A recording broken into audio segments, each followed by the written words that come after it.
Hi everyone, my name is Troy Sizer. I am a Billy Blue College of Design lecturer and I work online, and welcome to Hidden Powers. Tonight's session is all about, and it's an initiative by Billy Blue College of Design to get to know your lecturers or the lecturers at Billy Blue outside of the academic circles. I can see a lot of people are joining, which is fantastic. And also tonight I'm going to be joined later on by Katrina Binger, who is a current online Billy Blue design student. So we'll get to see or hear both perspectives, both from a lecturer and a student in today's session. Thank you guys. Oh gee, look at everyone, that's awesome. So I just want to start off, before I start talking about or introducing the session any further, I just want to mention that we're looking for your questions to come through today. So what I'd like to do is to give a giveaway for today's session. So I have an online store. So I'm going to put together a prize pack of some enamel pins that I've designed, and also a pocket notebook.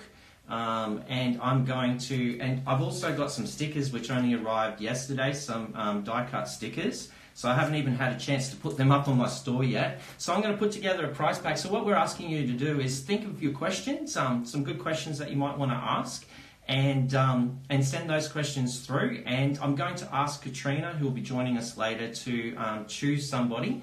Rather than myself, I'd like Katrina to do that, if she could choose somebody, and then somebody will get that prize pack. I'll send it out this week.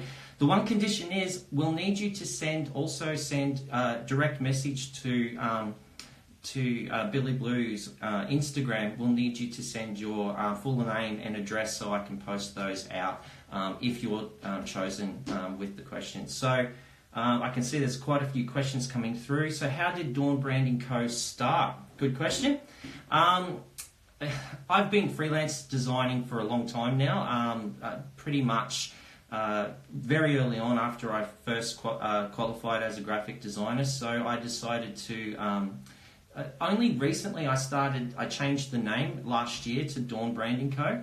So it's always been good as a designer, even when I'm working in the industry, to go and to have the opportunity to work on other projects. And Dawn Branding Co. is an opportunity for me to not only work on client work for myself, for my own clients, but it's also a great opportunity for me to do self-initiated work. So I'll just have a look. So what has been your favourite part of being a graphic designer? Well, they say if you do something that you love, you don't actually work a day in your life. So pretty much I would be drawing and doodling things all the time, even if I wasn't a graphic designer. So I guess the opportunity to just pick up a pencil, whether it's a physical pencil or an Apple pencil, whatever, I just love the opportunity to draw. So I guess the opportunity to draw all the time is very inviting. So what has been the biggest challenge or obstacle you've faced as a designer? Whoa, that's a good question. These questions are coming up really fast, guys, so please bear with me a minute. That is a really good question, whoever asked that question. The biggest obstacle. There's been a few, without going into any real details, it's probably been a few projects where I've had to say no to just because it's compromised my personal beliefs. And even though it would have been a good opportunity at the time and possibly opened up doors to other things, I guess in hindsight I've been glad to say no. It's been a good decision to say no because it compromised who I am. So I would probably say maybe, sometimes you've got to make those tough decisions to say no to projects if they do kind of conflict with your personal ethics as well. Alright, so what designers inspire you and why? Okay, that's a good question. I've always been a fan of Jeff Sheldon. Jeff Sheldon, you may have heard of him. He started a brand called Ugmonk, Ugmonk, And he's been doing that for a long time, and I've just always liked his work. He's always been very much a minimalist designer, and I've purchased several of his apparel from his apparel range. I've purchased shirts and jumpers and all sorts of things from him, and he just does really great stuff. But on top of that, I really like the fact that his work is always really good quality. The shirts that he prints on are great quality, so it's not just good design, but it's good quality products. And he also releases blogs as well. He has a blog where he talks about things that he's into, and I just really dig the guy. I think he's awesome. Okay, so how did you find your own creative style? You know what? I think I'm still working on my own creative style, whoever sent that question in, because I think there are a lot of other designers out there who I admire, whose creative styles are really, they've just nailed it. Whereas I still jump around. I still design. I like to draw things, make them look hand-drawn, and then I like to make them look digitized, and then I jump back into typography, or I jump back into cartoon land and draw things cartoony. That's actually a good question. I think even now I need to sort of really nail down what my personal style is. Do you ever think you would have been lecturing and running your own successful business at the same time of your life? So did you ever think you would have been lecturing and running your own successful business at the same time of your life? Well, did I ever think so? Let me think back.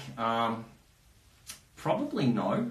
But I didn't even think, when I first studied graphic design, I originally studied at QCA in Brisbane, the Queensland College of Art Griffith Uni, and I never thought I'd be a lecturer, to be honest. It's something that it's something that happened, but it wasn't something that I really thought that would ever happen. I used to have this mentality going through my head, which I'd heard someone say, those who can do, those who can't teach.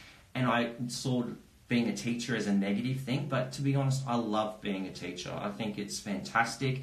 I get inspired by my students. I get motivated by my students, and it is good to have the best of both worlds, to be able to work as a designer and still be a lecturer as well, and to share my knowledge and share my experience. Is it fun working with Torrens University? Yes. I mean, what's great about Torrens is that there are so many really inspiring lecturers that come from all different design backgrounds. So we have interior design, fashion design, branding, illustration, computer games, and being able to connect with all those people is just it's inspiring. It's motivating, and what's best of all, they're really great people to work with, and it's such a vast network, because we have campuses all over the country and indeed the world. So to be able to connect and work with other designers and be inspired by them is fantastic, and they're really nice people to work with as well. All right, let's go through. There was all these questions coming through, so I'll just backtrack a little bit. My apologies. How old were you when you realised this was your passion? Good question, Catherine.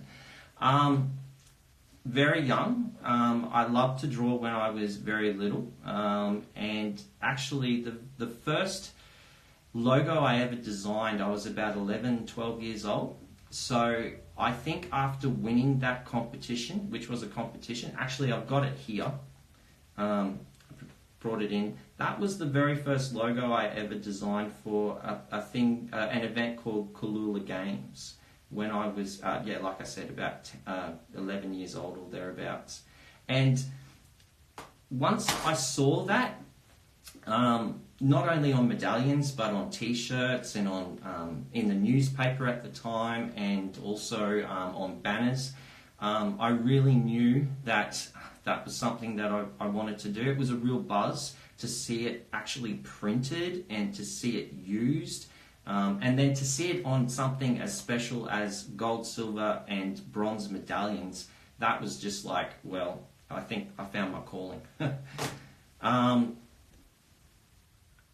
When did you realise this was the right career for you? Probably similar. I think it just, drawing always came easy to me when I was at school. I liked art. All the other subjects seemed to come, I used to have to work really hard at, whereas drawing just seemed to come easy. I could get good grades and I didn't even have to try. And I think a lot of designers and students would say the same, that you feel as though things are pretty easy, like they come easy, and when they come easy, it just seems natural, like a natural progression to follow a path. But I didn't know I wanted necessarily to be a designer. I knew that I wanted to be involved in something that was artistic in the early stages. Just going back, what's something that influenced you the most to start design? So a lot of these questions are very similar. Great questions, guys. Here's a question. Do professional portfolios help? I'm going to have to get Katrina in here. I'll just answer this last question. Do professional portfolios help to get a job in graphic design? I would definitely say yes. You need a professional portfolio to put together a professional portfolio, because that is what you're going to be judged on before anyone gets to see your personality, or to actually work alongside you, or find out what you're like as a person, because obviously those things, those qualities, being able to work with someone's very important as well. But professional portfolios, I've been in positions where I've had to hire graphic designers, and I've really relied heavily on the quality of their portfolios. And if they're not produced to a high standard, unfortunately, you don't even get them in for an interview. So you wouldn't know what they're like as a person or anything else. So yeah, professional portfolios are really important. I think I've got Katrina waiting to pop in. So please bear with me, guys.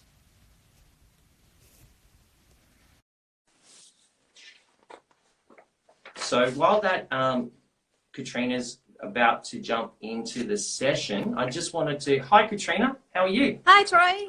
Hi, everyone. Thanks for joining us. Good to see you. Good to see you, Troy. Yeah, so Katrina, I'll let you introduce yourself, but you are you're still a student with Billy Blue, and yep, you are soon to graduate. So yes, that's very exciting. So could you just introduce yourself and tell us what you study exactly, and also what qualification you're studying with Billy Blue, and also what motivated you to study design in the first place? Yeah, can do. So I'm doing the Diploma of Graphic Design, and I'm doing this wholly online. So actually, Troy was my lecturer. I used to watch him in my pajamas at home, actually, some of the recordings of his lectures. I wouldn't have known. One of the advantages of studying online. So my motivation to study, I have a very not typical resume for design, in that I'm actually a scientist. So it's my passion. I've been working in research labs for a really long time.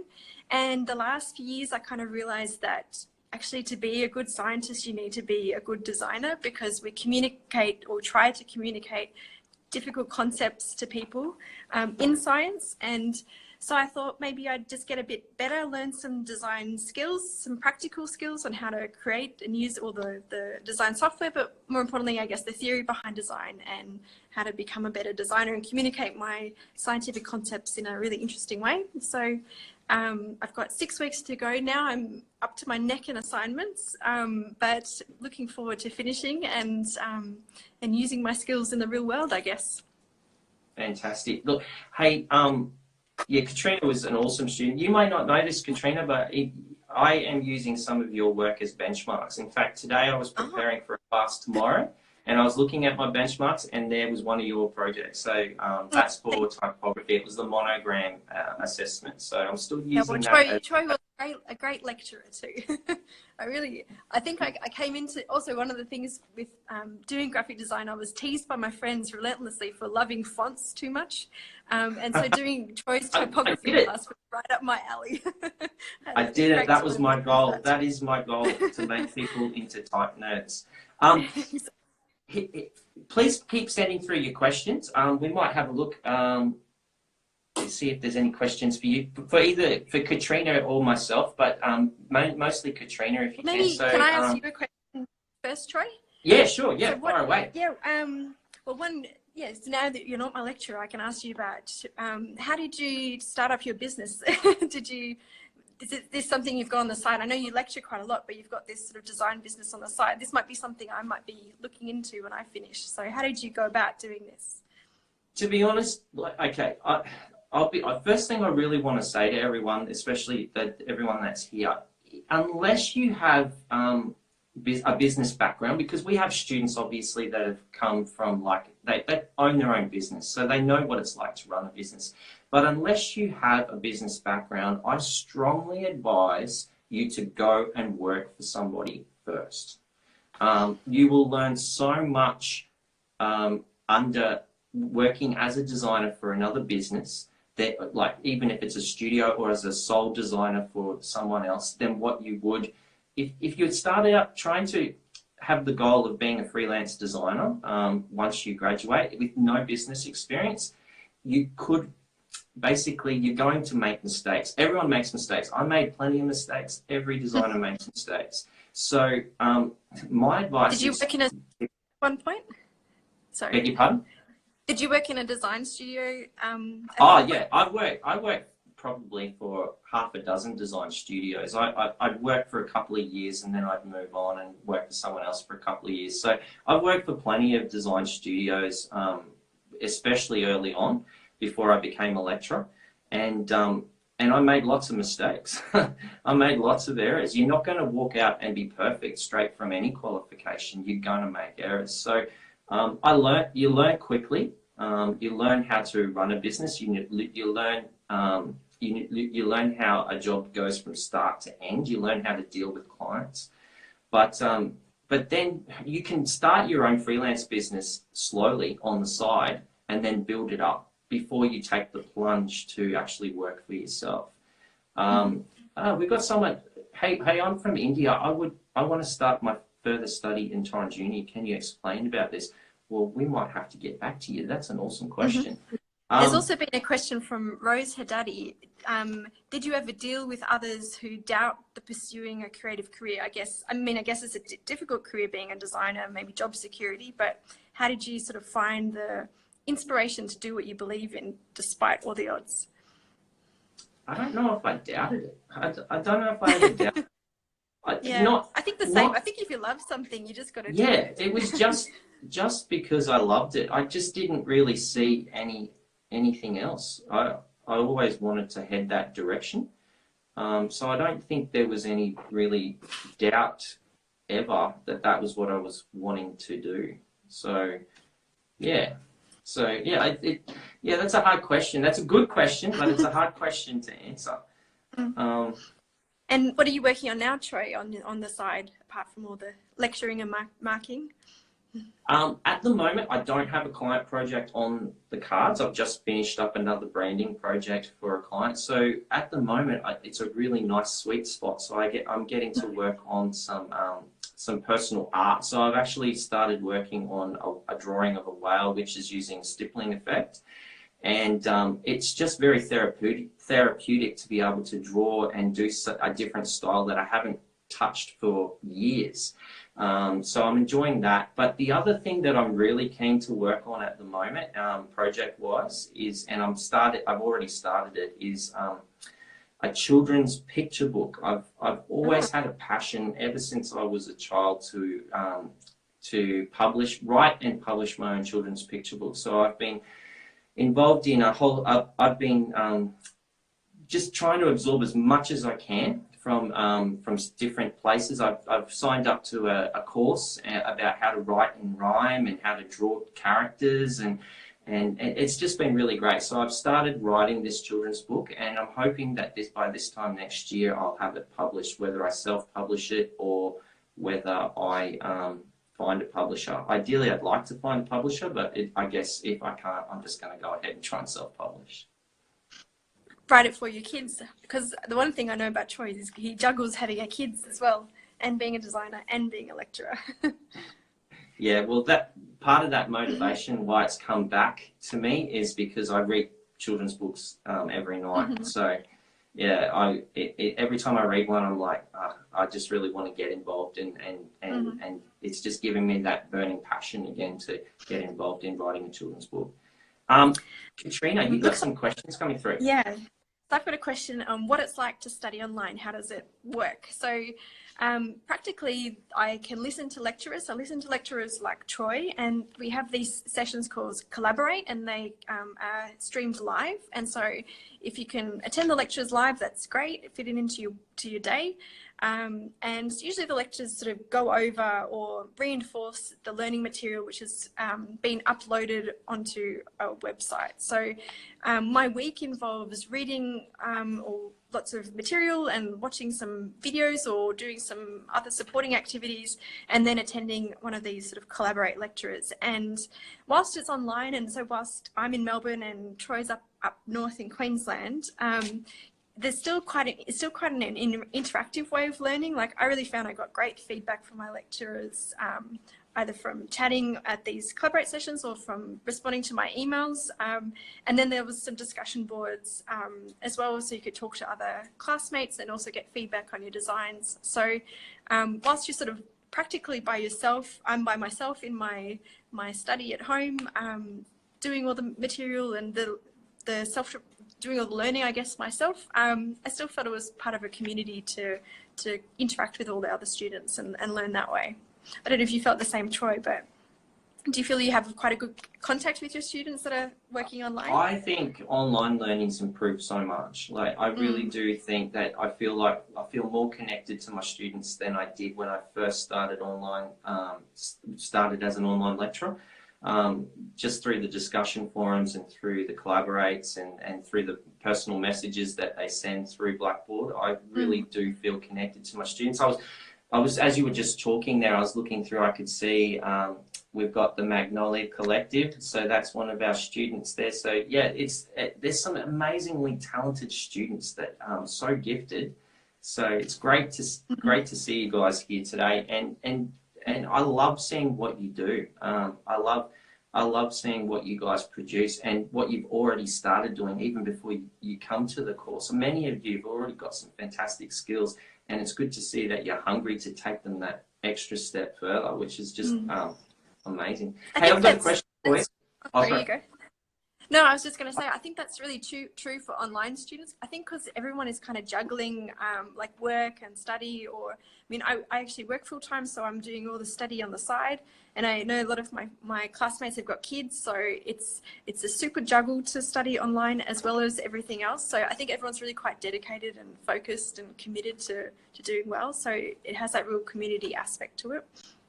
Fantastic. Hey, that actually, I don't think you fully answered this, but I think you kind of hinted at it. Why did you decide, you live in Melbourne and we've got a campus there in Flinders Street, and you've been to the campus before. I just wanted to ask you, why did you personally choose to study full-time online as opposed to going to the campus? What motivated you to do that? Yeah, so online was so I'm working full-time. So by studying online, it allowed me to be flexible enough to fit it into my work schedule and not stop working while I'm studying. Doing it full-time has been very intense, I have to say. So I know other students have been doing it part-time, and that might have been a bit easier for me. But I guess I sort of just wanted to throw myself into it and become really immersed in everything all at once. So that's why I've done it full-time. I'm looking forward to having weekends back again, and they'll be in 6 weeks' time. I'm just going to sleep the whole weekend, I think. But, no, you deserve it. It is a. Do you get good support from your family? Like, are they really supportive? My family's super helpful, and yeah, my work has been pretty flexible as well. So yeah, it's been doable, but it's definitely a juggle. I mean, I know some of the people that I've worked with, they have to drop out of a Collaborate session because their kid's having a meltdown. So I don't have that problem, but every student that I've met online has had a juggle with everything. So, I mean, that's life. We all have to pay bills. So studying online has been really great for me to do everything, to do both, to do what I'm passionate about and also pay the bills as well. But isn't that the flexibility of online as opposed to a scheduled class that at a campus can be a real positive, can't it? Like, because even as a lecturer, like things do happen with as a lecturer where I might need to in the middle of the day go and attend to something, but I can just work in the evening for a while if I have to, or get up really early and work the next day to make up for that loss of time. So there is a lot of flexibility with online learning. And then there's also blended learning as well, because you have the ability to, if you do happen to live near one of our campuses, you can choose to do some subjects at the campus and some online. So there's that advantage as well. I could have come and studied here on campus if I wanted to, so I had that flexibility. But for me, I just had online. Oh, that's awesome. No, that's great. Great. Yeah, because we have some students obviously that live very remote. For example, WA and that where they don't have that, or South Australia where they don't have the ability Darwin, to walk. I've had some classmates. Darwin, all over, even studying overseas. And we've overseas. Had Fiji. So I've had students from Fiji and London, which is fantastic. There's a question there from Rose for Katrina there. Can you see that one? Yes. What's my advice for keeping on top of the online workload? Oh, she started this week. Oh, good luck, Rose. So I think before I started studying, I was an organized person, but I've really had to step it up a notch. So I kind of have a pretty strict schedule that I study at certain times every day. I do study every day, and I do kind of lose most of my weekend to studying as well. So, but yeah, I'm very organized, and it's I guess a little bit about prioritizing, focusing on certain subjects when assignments are due and things like that. But being organized is really top of it. I use online calendars. I use Evernote is really good to keep all my notes online and organized. So using those sorts of things, just help yourself out a bit. And take a break. That's also important. Don't be tired. You have to be nice to yourself. Good. Excellent advice. Hey, we're going to get back to some of these questions. There's some excellent questions coming through. But one of the things that when you're working, I've actually forgotten what the question was now. I'll come back to that. Bessie. Well, have you had this experience when you've been a designer, like when you just get stuck with something? It's often when you're tired, but how do you sort of be creative even in those moments? There's a lot of different... you need to walk away from it sometimes. What I find, I think a lot of creatives do, we get distracted quite easily. I still get very distracted easily. And I have a lot of visual diaries. I have them actually just over here. I've got a pile of visual diaries. And when I'm working on most projects, I start in the visual diary. Even though I've got an Apple Pencil, I still like to work with pencil on paper. And what happens is sometimes as I'm working on a client project, I'll get sidetracked and I'll start thinking of some other designs. So I'll just scribble them down to get them out of my head before. So if I don't get them out of my head, they'll keep distracting me and I won't be able to work. But as long as I get them down on paper, I can say, well, there it is for another time. I'll come back to that later. And what I've found is lately I've been going back through some of my old visual diaries, looking through and going, oh, I could turn that into something, or I could turn that into a product. And a lot of, basically the things that I've got on my online store are just scribbles from my visual diary that I've thought, I want to do something with that. But I've got so many ideas. I've got so many things that I want to do. So I'm going to go back through those and develop them into different things. Yeah, that's a good idea. Just have an ideas book that you can go back to. It's amazing. I've got stuff from years ago. I've got like a pile that big of visual diaries with so many different concepts. And I encourage all designers to keep those things. Keep your ideas, because you never know when you might come back to it. You might be able to use it for a client project. You might be able to use it for a personal project or whatever. Can I just ask one question? There's one there from Bessie. So she said, Troy, how did you first get into graphic design industry? Did I do an internship? Okay, that's an excellent question, Bessie. When I graduated from originally from my Bachelor of Visual Design, what I did was, while I was studying, just dropped my pen. While I was studying, I actually did an internship only for 3 weeks, and it was during the college break or the university break at a place called Clemenger, which is a large advertising agency. I think at the time it was the second or third largest in Brisbane. And it was a real eye opener. Like, it really opened up what I wasn't prepared for when I went to do the internship. It's just how many projects they work on in a day. They were constantly working on jobs. They were working on between 10 and 20 jobs a day, but they were doing, you know, progression. They were doing an aspect of a job and then passing it on, moving on to another aspect of a job, passing it on. So it could be television ads, it could have been poster campaigns, it could have been, back then it was probably brochures and magazine ads, and it was literally just like that. I was shocked by the amount of work that they were getting through in a day. So that really opened my eyes up, and it was a great experience. But my first job as a designer was working for an events company. So soon after I graduated, and I look back on it fondly, but at the time I was a little bit hesitant. Their major project that they worked on, and don't hold this against me, anybody, and no offense to people who like country music, they worked on the country music muster. They actually did all the promotion for the country music muster. They also had a number of other projects that they worked on, but that was their biggest client. And it was, I'm not a country music fan, but it was an awesome opportunity because I got to work with so many large brands. Like, their major sponsor was Toyota, and everything we did had to go through head office in Sydney and get approved by Toyota. So we were working on them. Back then it was printed programs, and we were designing sets with, like, stages. Every time a logo appeared on the set or any of the promotional material, we also produced CDs, commemorative coins, T-shirts, embroidered hats. Like, we had different merchandise every year that we would design, and it was also, looking back on it, it was the perfect platform because it provided such a variety of work. To be working and learning how to design something for a coin and then how to design for embroidery, they're completely different. And screen printing, and then also printed material in a magazine.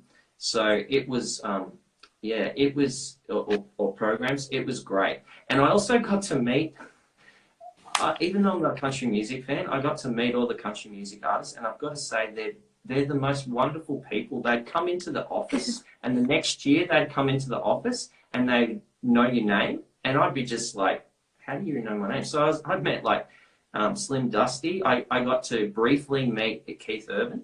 This is going back a long time, before Keith was married to Nicole. And all the other, you know, Lee Kernaghan and all those, the McClymont sisters were very young. So for those of you that know country music, you know all those names. So yeah, I handed Slim Dusty his paycheck when he finished his project, finished his performance. So from Keith Urban to being a lecturer at Billy Blue, then that's your career. Well, part of the progression, yeah. No, but it was honestly a really good opportunity, and I look fondly back on it. At the time, I don't think I appreciated it as much as what I do now. All right. So I think, Troy, we should let these people go have dinner. We've used up all our time so quickly. I'm so sorry, guys. I honestly could chat to you guys for hours. Thank you so much for your questions, and thank you for putting up with my fumbling. Is there anything really quickly that you wanted to say before you go, Katrina? No, just I would encourage everyone watching who's thinking about whether to study, just do it. It's been really a great experience for me, and it's been I've learned a lot, particularly from Troy, but my other lectures as well it's been really interesting and diverse, the subject. So you really get a lot out of the course. I've got one question, if we can just fit it in. Mm-hmm. One question that I wrote down: what would you ultimately like to achieve once you graduate with your design qualification? Oh, God. What am I going to do with my life, you mean? What are you going to do? Where would you like to be, or what would you like to have done in the next 5 to 10 years? Like, what's your ultimate goal? Yeah, so my intention was always to incorporate into my design into my current career. So I still want to stay a scientist, but use science to communicate science better. So I guess I'm thinking to start with doing some freelance design to other scientists to try and help them communicate their science in grants or publications, or to the general public as well. So this is sort of my first aim going forward. But where it will take me, I really don't know. I think it will be a really exciting few years ahead of me. I'm excited to see what you do, and I think I admire what you've done, because I mean, to be a scientist and then go and study design to try and blend those two things together, I think it's fantastic, and I'm really excited to see what you do. Yeah, thank you, Troy. All right, so I've got to think of who answered the best question. And remember, the winner? you've got to send us direct messages to your postal address. So listen to what Katrina says here. Yeah, so I really think it's got to go to the at Rose Haddadi. If I've said it right, apologies if I haven't. But I think she asked both of us the curliest questions and stumped us both. So I think that's definitely the well-deserving awardee for the prize. So if you can, Rose, please direct message Billy Blue with your address details, and we'll send it all out for you. Awesome. Congratulations, Rose. I'll get that out to you this week, and you should have it next week. Thanks so much, guys. It's been great to hear for your questions, and I hope you enjoyed today's session. And yeah, get in touch with Billy Blue if you've got any other questions regarding studying design, whether it's online or on campus. Yeah, it's been great. So thank you, Katrina. All right. See you, Troy. Thanks, Cheers. everyone. Bye. See ya. Bye, guys.